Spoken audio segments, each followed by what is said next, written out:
Hello dear friends, today we are here again with a new video of biology and our today's topic is about the conservation of biodiversity. तुम्हाला biodiversity हा प्रकार माहित असेल किंवा हा शब्द ऐकला असणार तुम्ही. आठवीत आपल्याला बायोडायव्हर्सिटीवर एक चॅप्टर सुद्धा होता, जैविक विविधता. That means the difference or the variation in the living form found on this planet or in this ecosystem. So what is the meaning of bio? Bio is related to the living organism and diversity is the word which deals with variation.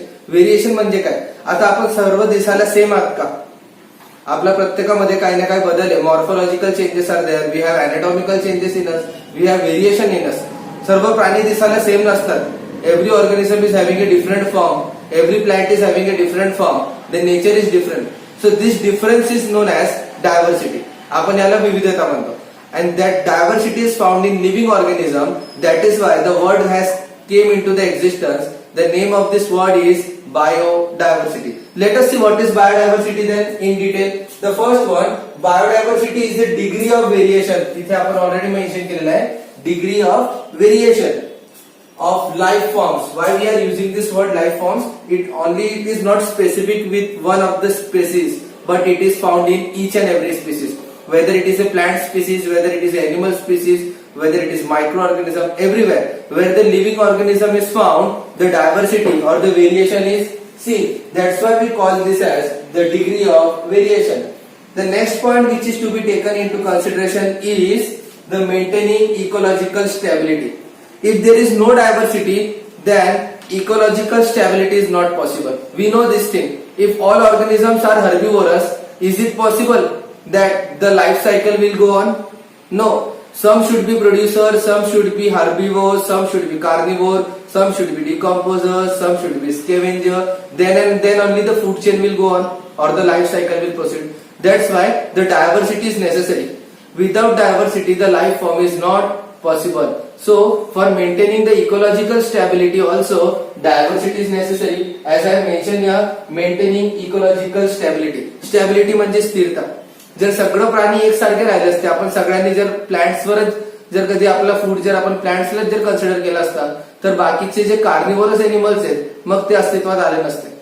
आणि जे डिकॉम्पोजर राहिले नसते तरी पण ते जे cycle आहेत, life cycle ज्याला आपण म्हणतो from the living to the death, this was not possible. And after death also the decomposer plays an important role. So this stability is maintained by the biodiversity. Next is population explosion and over exploitation of resources.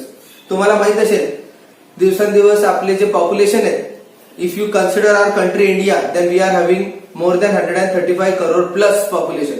May be by the next decade और census India will cross 150 crore population. तर population वाढतंय, population कमी होत नाही, पण जो resource आहे तो मात्र लिमिटेड आहे. तुम्हाला रिसोर्स म्हटल्यावर माहित असेल, रिसोर्सेस पैकी पण दोन प्रकारचे असतात. एक असतं रिन्युएबल रिसोर्स, एक असतं नॉन रिन्युएबल रिसोर्सेस. तर जे रिन्युएबल रिसोर्सेस आहेत त्याला अडचण नाहीये, कारण तो रिन्यू होतोय. पण जे रिसोर्सेस नॉन रिन्युएबल आहेत त्याला अडचण अशी आहे की नॉन रिन्युएबल रिसोर्सेस लिमिटेड असल्यावर ते कधी ना कधी संपणारच आहे. तर आपण जर पॉप्युलेशनला जर कंट्रोल केला नाही, जर पॉप्युलेशन याच प्रमाणात जर वाढत गेला, तर आपले ही जे डायव्हर्सिटी आहे त्याचा सर्वनाश होणार आहे किंवा ते कधी ना कधी संपणार आहे. Sometimes it will 101% it will get end. And once the biodiversity ends, the ecosystem balance will be disturbed. आपला पूर्ण इकोसिस्टमचा जो बॅलन्स आहे तो डिस्टर्ब होणार आहे. ओव्हर एक्सप्लॉयटेशन म्हणजे काय? जेवढा गरज असेल फक्त तेवढाच रिसोर्सचा वापर करा. तुम्हाला माहितच असेल, पेट्रोलचा पण वापर करत असताना आम्ही सांगत असतो किंवा पाणीचा वापर करत असताना आपण सांगत असतो की save water, save the natural resources. ते हे जे रिसोर्सेस याला जर आपण आता जर सेव्हिंग नाही केला, जसं आपण पाणीचा जर योग्य वापर नाही केला, तर आपल्याला पुढे पाणी सुद्धा मिळणार नाही. Loss of one variety of organism can affect the entire ecosystem. या फूड चेन पैकी जर एक जरी स्पीसीज कमी झाला तर सर्वच्या सर्व फूड चेन काय होणार आहे? डिस्टर्ब होणार आहे. तर आपल्याला फूड चेन जर बॅलन्स करायचे असेल तर आपल्याला प्रत्येक ऑर्गॅनिझमच्या बायोडायव्हर्सिटी टिकून ठेवणं आवश्यक आहे. So to conserve biodiversity is the only solution to maintain the ecological balance, or we can say ecosystem stability. So for maintaining this, there are again certain government has did certain options for us to maintain the ecological biodiversity. Last lecture you have seen about a botanical garden. Botanical garden बनवायचे उद्देशच ते का त्या garden मध्ये प्लांटचे स्पीसीजला preserve केल्या जातात, biodiversity टिकून ठेवण्याकरिता. ते पण अतिशय महत्वाचे. फॉरेस्ट महत्वाचे आहे बायोडायव्हर्सिटी टिकून ठेवण्यासाठी. तसंच म्युझियम्स महत्वाचे आहेत. म्युझियम पाहिलाच ना तुम्ही स्कूल टूर मध्ये किंवा फॅमिली सोबत जेव्हा आउटिंगला जातात तिथे तुम्ही zoological park, museum, botanical garden, आपण हे सगळ्या जागेवर फिरायला जातो आपण. This are the tourist places और we can say this places are known as recreational places, जिथे आपण आपला लाईफचे जे इम्पॉर्टंट मोमेंट्स आहेत we go there for the entertainment also as well as for educational purpose also. तिथे दोन गोष्टी साध्य होतात आपलं फिरणं पण होतं बाहेर आउटिंग म्हणून. दुसरा, आपण त्या सहलीच्या दरम्यान आपण एज्युकेशनल नॉलेज सुद्धा गेन करत असतो. उदाहरणार्थ म्युझियम आहे. म्युझियम म्हणजे काय? It is the collection of the preserve plants and animal species are kept preserve in formally.